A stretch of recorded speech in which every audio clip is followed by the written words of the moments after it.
వేరే దేశాలలో ఆన్ స్క్రీన్‌లో వింటర్ చాలా అనిపిస్తది గానీ, ఆఫ్ స్క్రీన్‌కొచ్చేసరికి ఎలా ఉంటదో చూద్దామా?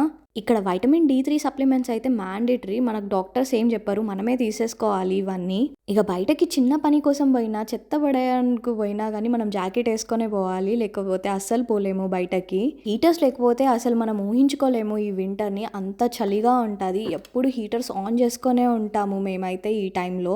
అండ్ ఈ టైంలో హాట్ వాటర్ గూడా అమృతంలా అనిపిస్తది. కూల్ వాటర్ అస్సలే ముట్టబుద్ధి గాదు. ఇంక జలుబులు, దగ్గుల గురించి మనం మాట్లాడుకోనవసరం లేదు. అంత ఘోరంగా ఉంటాయి ఈ టైంలో. ఈ వింటర్ వస్తే మాత్రం బాడీ లోషన్ అమ్మేటోళ్ళకైతే మస్తు పండగ అనుకుంటా. రోజు ఎన్ని అయిపోతాయి ప్రోడక్ట్‌లు. డబ్బాలు డబ్బాలు అయిపోతూనే ఉంటాయి అవి రాశి రాశి. సో బయట దేశాలలో ఆఫ్ స్క్రీన్‌లో ఇలా ఉంటాది వింటర్.